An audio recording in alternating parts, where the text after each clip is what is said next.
You are now watching Zach Lesage, the best place to learn about competitive Pokemon TCG. Let's get it!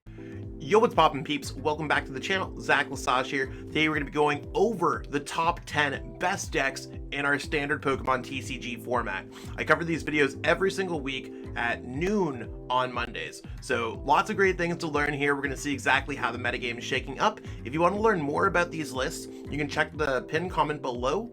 It has access to all of these lists and it has reference videos for most. I cover these decks on my channel every week, so we're going to see exactly how to play those decks if you need a little bit more. But throughout this video, I will be explaining the strategy of these decks and showcasing my lists. Another thing that I do post here is the championship point requirement for each deck, or how it's done in the past week. It's based off of limitless rankings, and each tournament has some kind of value based on the amount of players playing in that event. So that's how I really determine it. If you need to do anything else, be sure to give this video a thumbs up, subscribe to the channel, and let me know in the comments what your favorite deck is.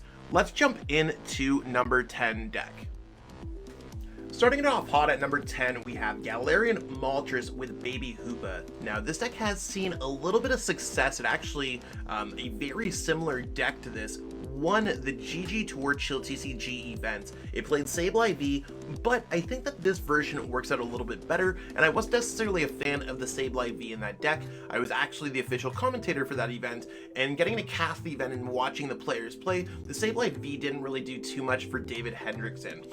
That being said, the goal of the strategy is to really poke your opponent with Assault Gate, kind of pivoting with Tapu Koko's Free Retreat, Assault Gate, building up some damage on your opponent's board, throwing up single prize card Pokemon while you build up a Malevolent Charge Galarian Moltres. Your opponent draws some prize cards, you hit them hard with Fiery Wrath. I don't think you really need too much else. I think this deck is a little bit lowly placed on this list, and I'll tell you why. It's lowly placed because there is another variant that's seeing a lot more success that Thomas Harvey has been playing, that plays Galarian Weezing. So that one may or may not be on the top 10 list, no leaks, but that being said, it is one of those things where I do want to let y'all know that I think this list is very similar to that deck, but they are different enough where I do have them as two separate archetypes. Overall, within the top 20, I'll give you that much of a notice. This deck moving forward, I think may evolve into the Galarian Weezing version, or that version might evolve into this, depending on how the metagame works out. But my general consensus is that Sableye V isn't really great. This deck does well against Mew and other decks that are not Rapid Strike, URSHIFU, or Jolteon. Gengar busting through at number 9. It's moving up a spot from number 10, and that's likely due to the inclusion of Path to the Peak. Shout out to my homeboy Gabriel Wallet, who was able to win Azul GG's sub-tournament, the Sewer Showdown, which is a tough word to pronounce for these videos. I mean, I try my best. That being said, the goal of this deck is to use Gengar VMAX, attack very large, because your opponent has a bunch of VMAX Pokemon in play, or you hit them hard with the GMAX Swallow Up. Personally, I think this build works out nicely. The Path to the Peaks allow you to get through Duraludon and Zacian, things that were just generally difficult for this deck to deal with before. So, I think this deck is well positioned as a go-to Dark type deck. I like this deck better than Single Strike personally. However, it does suffer with huge inconsistency issues. So when it comes to playing this deck and just understanding how it works, I do think this deck truly can struggle with inconsistency. Maybe the Cramomatic Battle VIP Pass is a little bit better. It's something that I'm still experimenting with, but this is my current take on the deck. I still think Gengar is probably going to stay within the top 10 just because it's seen a little bit of success, and now that it's getting success at like Azul's tournament that had quite a few players, that's quite a high profile win, and I think more players might generally accept this deck. Chilling at number 5 on the list is Ice Rider CALYREX VMAX. Now this deck dipping from number 5 to number 8, I think that's like okay-ish in a lot of ways, where it's one of those things where decks within this general like 5th, 6th, 7th, 8th spot, like it's really not moving too much when you think about it. The goal of this deck is to use attacks between Ride of the High King or Max Lance, with some disruption of Crushing Hammer, Fan of Waves, Path to the Peak, Marnie, those kind of plays, to keep your opponent at bay. We've seen similar variants of this with Suicune, but right now Ice Rider seems pretty cool. If anything, with Victini rising and Zacian going down, I'm surprised that this deck isn't as successful, but with the way that everything else has been forming around the metagame, some decks naturally have to go down if other decks are going up. That simply makes sense.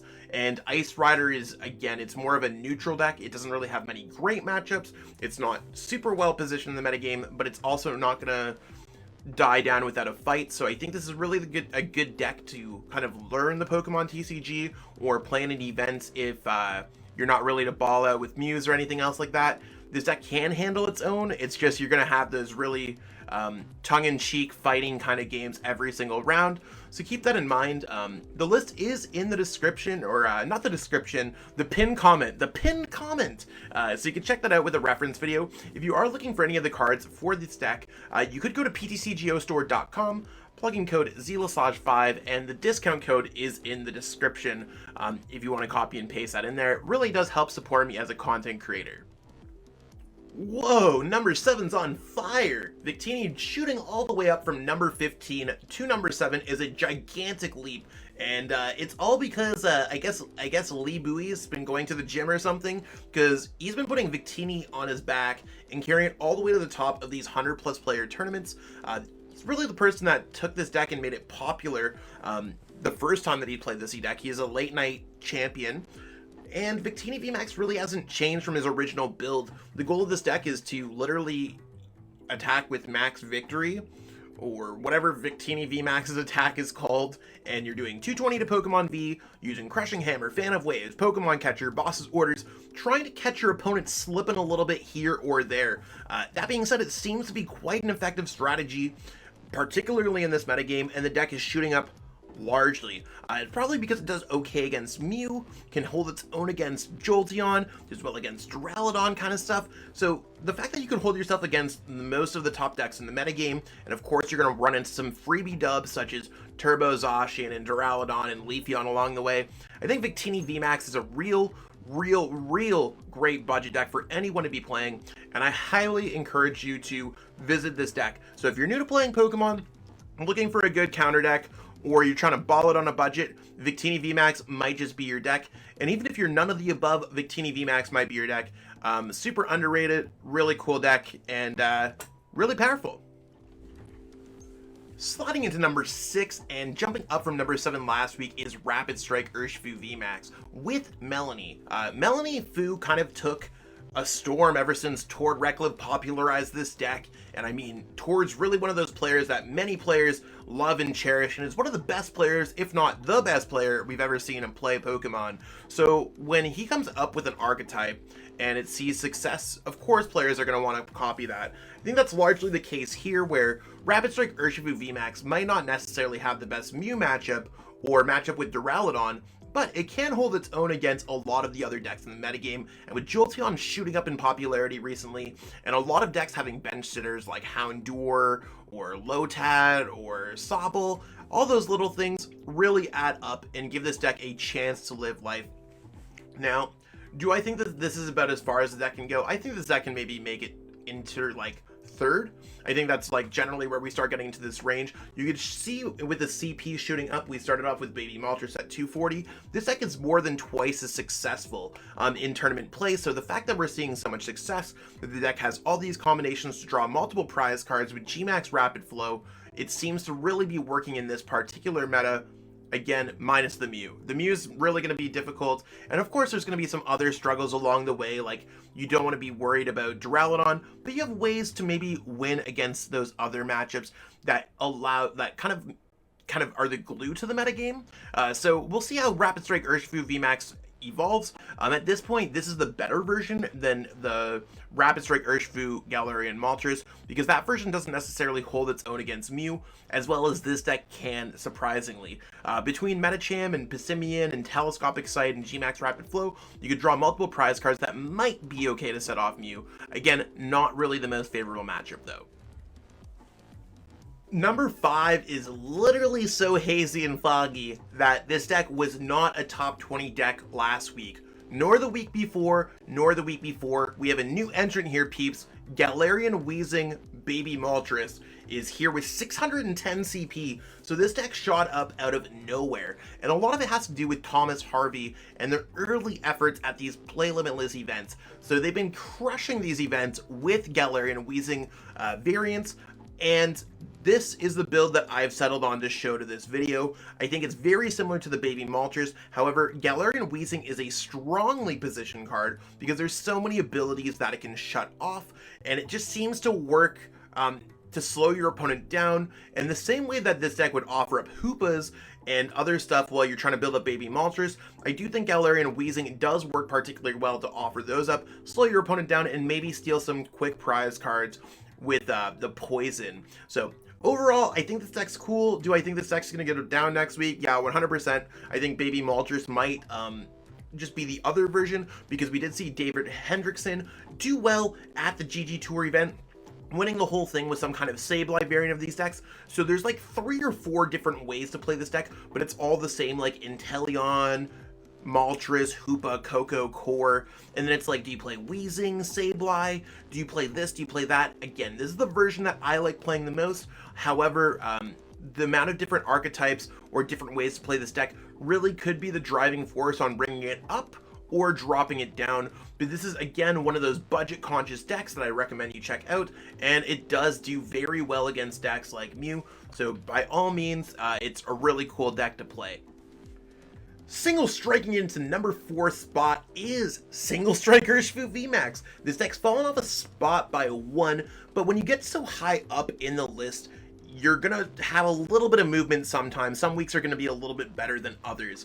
I think right now this deck is appropriately placed at number 4. The goal of the deck is to use Single Strike Roar, power up various Single Strike Pokemon that might have certain type advantages or decent attacks against certain matchups. For example, Morpeko is a great single prize card attacker against Mew. If you use Single Strike Roar twice to that Pokemon, you can knock out a Mew VMAX for 320 damage, which is absolutely amazing. Overall, this deck has been tearing up the metagame since Evolving Skies metagame. Stefan Ivanov really showed us what the best lists kind of looked like back then, or at least like what a core list looks like. But right now, I don't know if there's anything that I would change out of this list. I think Tool Jammer is fine, but it's really one of those cards like, do I cut it for something else? Is it good? It's one of those things where that's really the 60th card in the deck. So right now I'm going to go forward with this deck. Do I think this deck's going to stay within the top 5? Yeah, I think this deck's going to stay within the top 5, and it's generally like safe call in the metagame. So if you're looking for a safe call, this is really where it's at. Single Strike's a really cool deck to play, so give it a try. Blocking everything with Skyscraper at number 3, jumping up a spot from last week, is Duraludon VMAX. This play on Cal Connor's successful Duraludon VMAX list has really spiked up a lot, especially with Angel winning the Late Night Series Season 2 Invitational Championships. This deck is really the perfect balance between stopping your opponent doing what they want, that's attacking with their special energies, which include Single Strike Energy, Fusion Strike Energy, Rapid Strike Energy, Hiding Darkness Energy, Speed Lightning. Do I need to go on anymore? There's a lot of special energies in this format, and that's something we gotta watch out for. That being said, there's Disruption with Crushing Hammer, Flannery. You could heal with Team Yell Towel, Crystal Cave, and even limit your opponent's bench with Avery. Overall, I think this list is really cool. I think Duraludon has found its home in the metagame, and this is really its time to strike. Beyond everything else that we have going on, Duraludon is just well positioned in this metagame. Like I said, there's enough special energies going around for this deck to make it at the top tables. Again, a huge leap over Single Strike. A few weeks ago, this deck was not on the list. It then made a lower part of the list, made top 5. Now it's at number 3. I don't necessarily think it's going to beat number 2 or number 1, especially if you're more interested in those decks, or if you've seen these videos before. But I do think that this deck might be solidified at number 3. Before we jump into number 2, by all means, in the comments, let us know what you think number 2 or number 1 is. Don't look into the description. Don't look into anything like that. Just give me your honest guess, and I'd love to answer back and see exactly. Let's spark a discussion. It also really helps out the YouTube algorithm, so if you do enjoy watching these videos, it does help support the stream by the way that YouTube kind of makes everything happen. So that being said, let's jump into our number 2 spot.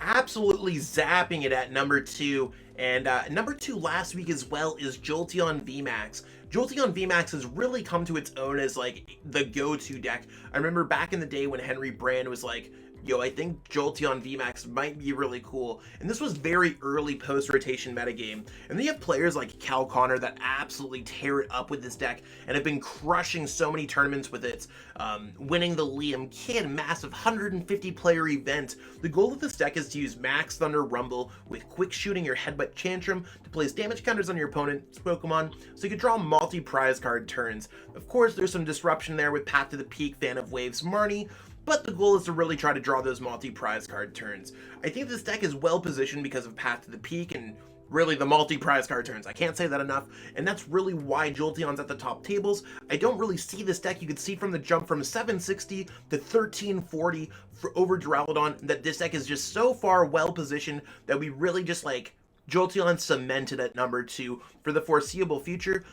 Maybe when it comes to Brilliant Stars, things are going to change up a little bit, but that's going to be late February. We'll see exactly how it changes, but right now, Jolteon's a great go-to deck.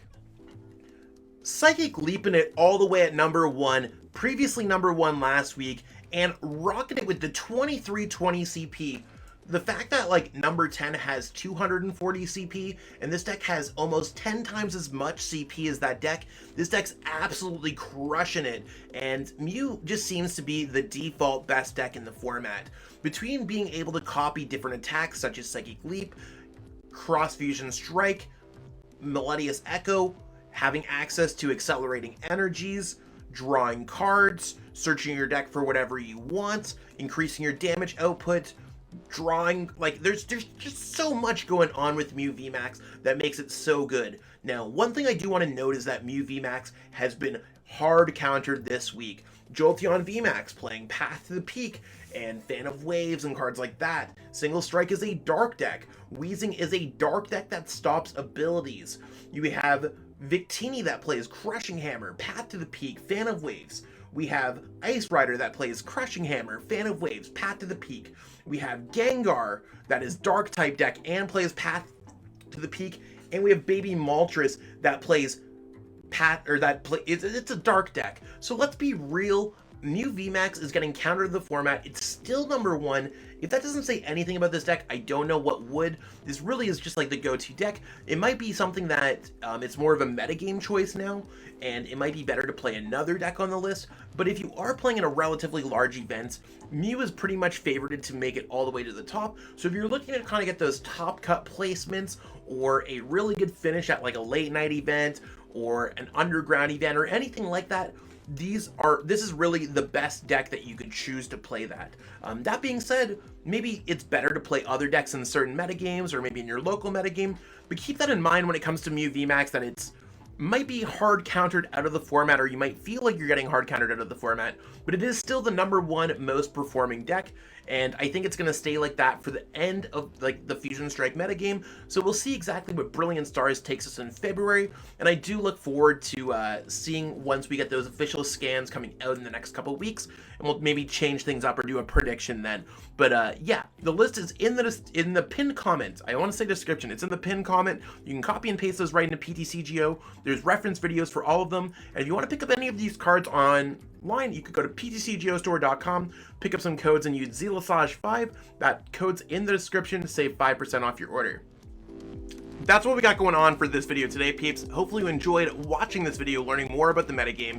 Another thing that I do is post the 11 through 20 decks. I usually post those Tuesdays at noon Eastern time. So be sure to check that out if there's a deck here that you didn't necessarily see and you're wondering why it did not make the top 10 decks. If you are looking to grow playing Pokemon competitively, be sure to give this video a thumbs up, subscribe to the channel, and stay tuned for more great Pokemon content. I really appreciate all the support lately. We're so close to getting to 10,000, and it'd make my world if we get there any sooner. So tell your friends, let everyone know about this, and I'll catch up with all y'all real soon. Peace out, and have a great one. I truly appreciate you taking the time out of your day to watch this video. It means the world to me. And my goal with this channel is to spread my love of the game and knowledge with our entire Pokemon TCG community. If you haven't already, help signal boost this video to other Pokemon TCG fans by liking it, sharing it with your friends, and subscribing to the channel. Hopefully we reach our goals really soon. Check out this recommended video, and have yourself a great day. Thanks.